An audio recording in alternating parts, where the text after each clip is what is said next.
Welcome to episode 5 of the Luxury Travel Marketer podcast. I'm David, your host, owner and founder of Jadewolf Marketing, and today's topic is going to be luxury buyer personas. What are they? Why do you need them? And why should you consider creating some for your business if you haven't so far?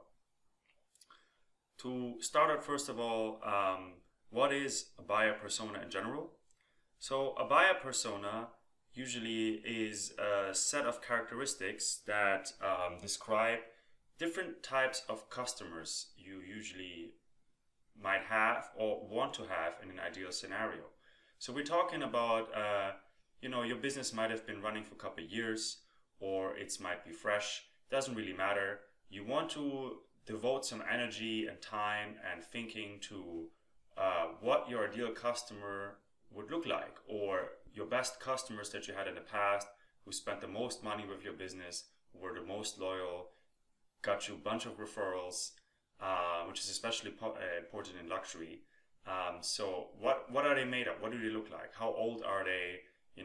What are the different characteristics that you can write down on a maybe 1 or 2 page document to really get a good grasp on what the rest of your advertising or marketing campaigns, be it brand marketing or direct marketing, should look like, so you can reach those people in particular and get more of them into your list, into your CRM, generate more leads for your sales team that way.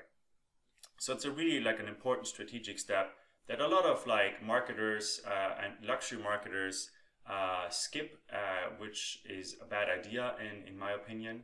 For example, if we do a strategy project for new clients, which is usually one of the first things we do, a set of luxury buyer personas is always included, because the ideal customer can vary from business to business. One private aviation company might be focused very much on a high net worth corporate traveler. That would be one type of persona. And another aviation business might be focused, on family offices or, wealthy millennials, Silicon Valley tech entrepreneurs. It can really depend a lot on what the particular, focus is for that business. And you can say the same thing for hospitality, for yachting.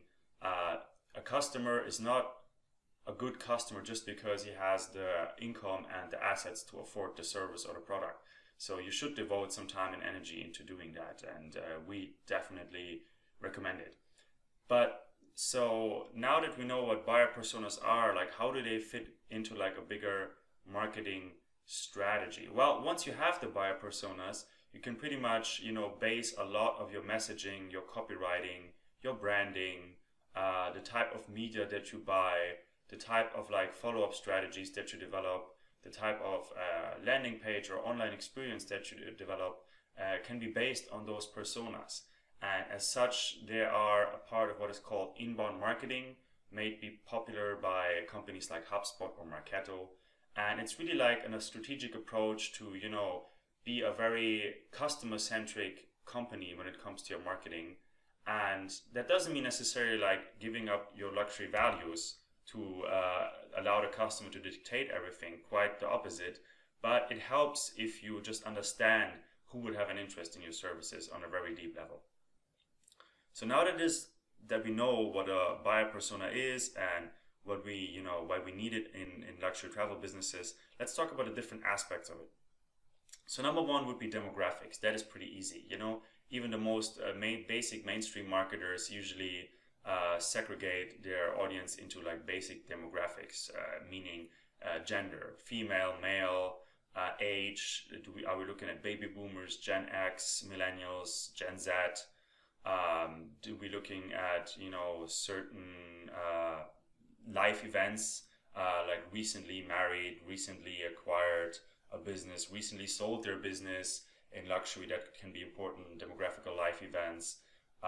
Recently was part of a merger and acquisition, got cashed out, inherited wealth, trust fund received, things of that nature. There are companies out there that track those kind of events that can help you with those kind of demographical things for your customer base. But just in general, being aware, what kind of gender, what kind of age, and what kind of events, where are they in their life, in terms of also like income, obviously, like the income plays a huge role.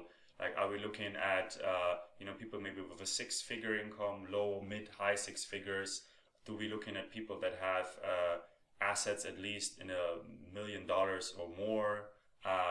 Do we want somebody who has liquid assets? Do we want somebody who has fixed assets? Are we looking at ultra high net worth individuals, with multimillionaires, or even looking at this super like billionaire segment for super yacht commission and things of that nature? So that all goes into demographics, and kind of like being aware of like also the financial dimensions that you want. And you can even like make it more granular in the sense that you figure out, okay, that person has a certain demographical background, has a certain income, is considered a high net worth individual, or super high net worth individual, or ultra high net worth individual. And what would that particular person normally spend on, their holiday vacation rental, if they're renting a luxury property somewhere in the Mediterranean or in Southeast Asia, what would be their normal budget be? And things of that nature, questions that you ask yourself can help a lot, in narrowing down like who you actually want to target. The next thing would be the geographical dimension, right? The geographical aspect of it. Which markets are you looking to serve? So once you know the demographics and the basic financials of your luxury buyer persona, you should think about, okay, where do they actually come from? Different markets have obviously different set of circumstances, be it Eastern Europe or Central Europe, the Latin American market, the Asian market. In Asia, you have vast differences, be it mainland China, Hong Kong Chinese, Japanese, South Korean, Taiwanese, Singaporean. The Middle East obviously has its own set of like different things, and it's not only about where they come from in the world and where they would potentially travel, or where do they like to book their vacations, or what kind of businesses they like to work with. It's also a question of what kind of cultural dimension is also there. What are like some of the major cultural things that you need to be aware of if you're selling to people from the Emirates versus if you're selling people from mainland China, or people who are Central European with more like a Renaissance secular mindset. And those are all kind of things that can be involved in your geographical analysis for your buyer personas as well, and they should be actually. Then the next point should be the psychographics. That's like a term that's recently was termed by disciplines like neuromarketing and neuroscience. It's pretty much if you dive deep into what makes up the worldview of your ideal buyer, it can be things like their beliefs, their values, their main emotions, their driving factors. Are they like security prone or risk averse, or are they like risk seeking? Are they like family people, or are they like trying to live like an adventure lifestyle? Why did they make their money? What drove them to be successful? What were the people that they were looking up to? What is for them considered to be ethical and what is not ethical? Do they care about sustainability, or do they only care about bottom line profits? Those are all questions that might seem a little bit silly, because you're thinking, oh, it's obvious the person is successful, they must be hardworking and they must be focused on bottom line profits. That's not necessarily true. There's people out there who just inherited trust funds, maybe studied art, now they travel the world, and they would still be a great customer for your aviation or your concierge service business, but you need to be aware of what they actually like. So that's why it's important to devote some time to psychographics. Then the next point would be media consumption, media behaviors. That can include anything from what kind of apps they use, what kind of social media platforms are they on, do they read any particular magazines, be it print, blogs, websites, do they have any subscriptions, are they part in any membership programs, clubs, that are high net worth individual focused, any alumni organizations from maybe previous business schools they attended, or associations that they are members of.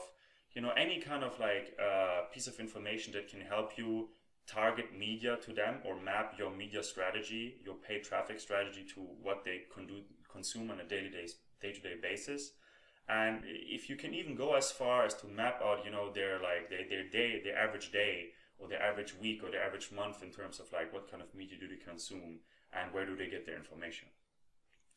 Then once you have all those things, demographics, geographical dimensions, psychographics, media consumption, the financial component mapped out, then you already have a good picture of what your ideal persona might look like. And then you can go a little bit further and make it more real, right? You can start including, especially if your business has been around for a couple of years, you can start incorporating client-facing experience, what I call it, which is usually intelligence from your salespeople, from your account management people, from your customer service people that take care of post-sales service, because that will be so valuable to get that information and match what you figured out in an ideal theoretical scenario as a marketer to what actually the people are like, because your salespeople usually they have good relationships, especially if they're like year-long customers. They can tell you about their hobbies, they can tell you about what things they like, what things about their service they enjoy, they not enjoy so much. Your account management customer service team will be able to tell like, okay, those are the major issues that usually come up, which for that particular type of customer, and maybe you can address that in your marketing messaging. So there's a lot of cool things you can do if you incorporate that real world dimension, and your sales, accounts, and customer service people will appreciate that you involve them in that part of your marketing strategy, and they won't feel left out and they will feel appreciated. Then another type of real world data that you can use to flesh out your buyer personas is obviously the data from your CRM. If your company is modern enough to use a CRM, your salespeople have been using a CRM, then obviously you can use the data from that, from calls, conversations, prospecting, what happened with certain types of customers, what kind of like customers had a higher likelihood of like turning into an opportunity and then into a big deal, smaller deal, ongoing engagement. And that kind of like data obviously is kind of like, it's a little bit laborious to analyze all that and go through that, but it can be valuable, and you should consider doing it.